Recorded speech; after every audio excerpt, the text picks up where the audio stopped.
Assalamualaikum warahmatullahi wabarakatuh. Welcome apa ya? Welcome back to my channel. Oke, kali ini gue mau ngasih ulasan tausiah dari film gue, ketiga film gue sih, yang berjudul Judi itu Haram, Sholat itu Tiang Agama, sama Musyrik Zaman Now. Ini tausiah dari guru gue yang dikenal Abah Nur.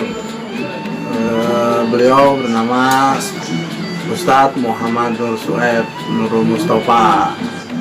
Sebelumnya kenalin dulu nih guru gue, Ustadz Muhammad Nur Sueb. Kita lihat.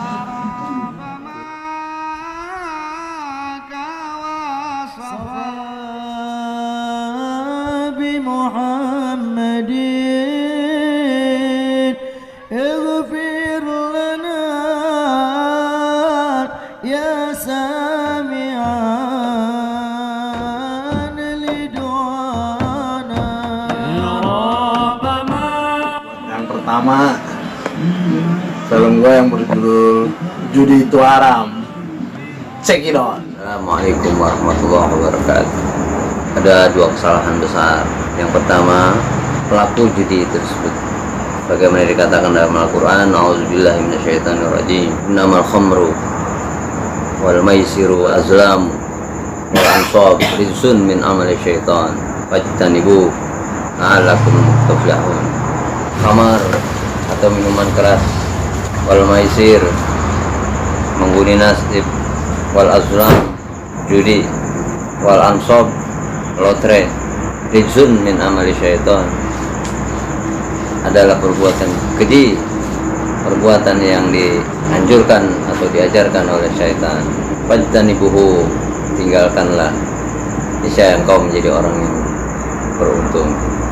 Kita yakin kalau mereka itu tahu kalau judi itu dilarang agama, judi itu dosa besar, tapi karena faktor-faktor X, mungkin mereka pengen cari jalan pintas buat cari duit, atau sekedar iseng, atau memang sudah mendarah daging menjadi hobi. Apapun alasannya, baik mereka tahu atau tidak kalau berjudi itu dilarang agama, maka berdosa bagi orang yang melakukan perjudian tersebut.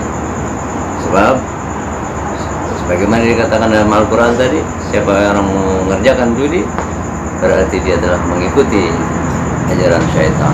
Yang kedua, kesalahan bagi orang yang memberi fasilitas kepada orang yang berbuat maksiat. Dalam hal ini judi, di mana ada seorang yang menyediakan tempat atau rumah di mana orang tersebut melakukan perjudian tersebut. Walau orang tersebut tidak ikut main padanya, tetap dia mendapatkan dosanya. Sebagaimana dikatakan dalam satu hadis yang berbunyi, man sanna fil Islam sunnatan hasanatan falahu ajruha wa ajru man amila biha min ghairi an yanqusa min amali wa man sunnatan sayyi'atan falahu wizruha wa wizru man amila biha min ghairi an yanqusa min amali. Yang artinya siapa orang yang membuat kebaikan dan perbuatan tersebut diikuti oleh orang lain, maka dia mendapatkan pahala dan pahala dari orang yang mengikutinya. Dan sebaliknya, siapa orang yang melakukan perbuatan kejahatan, orang lain mengikutinya, maka dia mendapatkan dosa dan dosa orang yang mengikutinya. Dalam hal ini, pemilik rumah yang mana menyediakan orang-orang untuk melakukan judi, walaupun orang tersebut tidak ikut melakukan judi, maka dia mendapatkan dosa juga. Nauzubillah min dzalik. Masih banyak lagi contoh-contoh. Seseorang merasa tidak melakukan berdosa, padahal sesungguhnya dia dapat dosa dari andil yang dia perbuat pada perbuatan kemaksiatan tersebut. Jadi kita harus pandai-pandai dan cerdas bagaimana kita harus bersikap. Sebagaimana dikatakan dalam Al-Quran, ta'awanu 'alal birri wat taqwa wa la ta'awanu 'alal ismi wal 'udwan. Kerjasamalah kalian dalam urusan kebaikan atau takwa, dan janganlah kalian bekerja sama dalam urusan dosa dan kemaksiatan. Sebab apapun yang kita perbuat, mungkin kita tidak menyadari di situ ada kedosaan. Seperti tadi orang yang menyediakan rumahnya untuk berjudi, maka naudzubillah, dia akan mendapatkan dosa seperti layaknya orang yang melakukan judi tersebut. Mudah-mudahan ada manfaat. Yang kedua itu yang bercerita sholat itu tiang agama. Kita lihat lagi. Dua. Wa qala nabiyukum Muhammad sallallahu alaihi wasallam, sholatu imaduddin. Wa man aqamaha faqad aqamaddin. Wa man tarakaha faqad hadamaddin.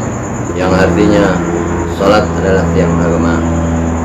Siapa orang yang mendirikan sholat, niscaya dia telah menegakkan agama. Dan siapa orang yang meninggalkan sholat, maka sesungguhnya dia telah merobohkan agama. Artinya sholat merupakan pokok dari amal-amal ibadah yang lain. Sebagaimana dikatakan dalam hadis lain, awwalu ma yuhasibu bihil abdu yaumil qiyamah as-shalah. Idza shalahat shalaha sa'iru amal. Wa idza fasadat fasada sa'iru amal. Amal yang pertama kali dihisab nanti di yaumul qiyamah adalah sholat.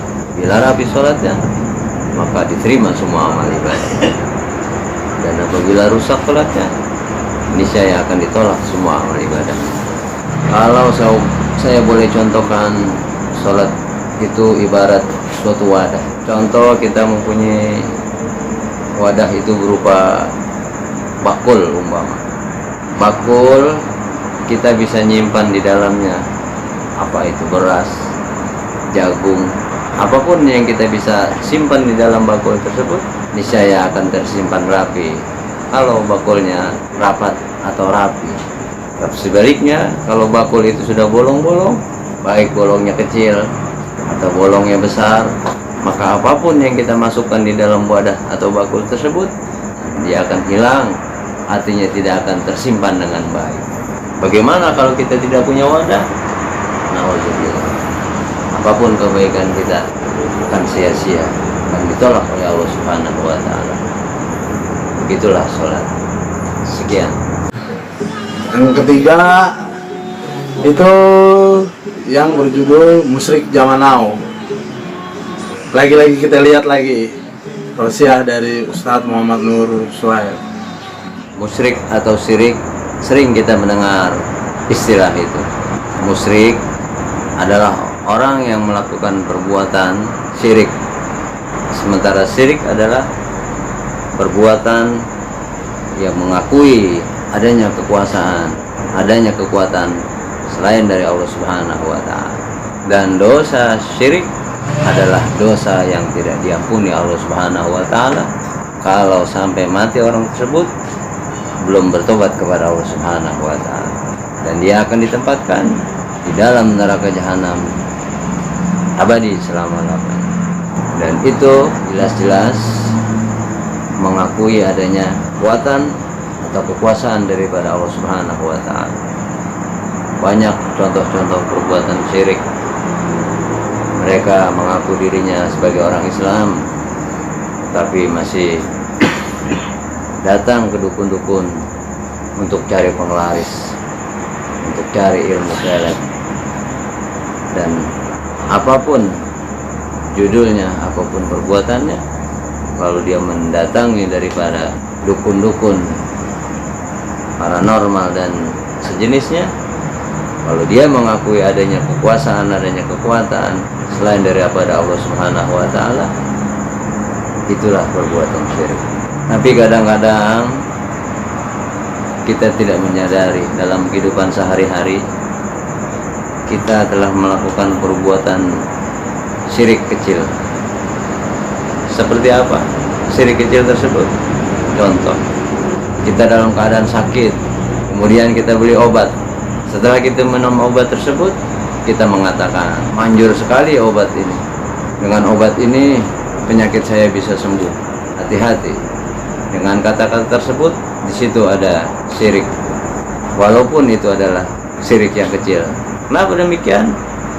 Karena orang yang mengakui obat itu adalah manjur, dia tidak mengakui kalau sesungguhnya penyakit yang sembuh itu Allah Subhanahu wa Ta'ala yang memberikan kesembuhan, sementara obat hanya sebagai perantara dari usaha untuk menyembuhkan penyakitnya. Berapa banyak orang yang sudah mengeluarkan uang yang begitu banyak, jutaan bahkan miliaran, berobat ke sana sini bahkan sampai dengan luar negeri, tetapi penyakitnya tidak sembuh karena Allah Subhanahu wa Ta'ala belum memberikan kesembuhan padanya. Berapa banyak juga yang hanya beli obat 1.000-2.000 tetapi penyakitnya sembuh, karena di situ Allah Subhanahu wa Ta'ala yang memberikan kesembuhan. Mudah-mudahan bermanfaat bagi kita semua. Nah, semoga semuanya bermanfaat, seenggaknya bisa bikin kita sadar. Jangan lupa pantengin terus channel gue, Bang Boy Oi Oi. Jangan lupa juga di like, di share, bagi-bagiin deh ke warga kalau perlu. Oke, dijamin masuk surga kalau habis nge-like tapi sholat. Kalau nggak sholat mah sama aja. Udah, wassalamualaikum warahmatullahi wabarakatuh. Pantengin terus channel gue. Channel yang lain tar dulu bentar ya. Yang ini dulu ngejar dulu. Oke?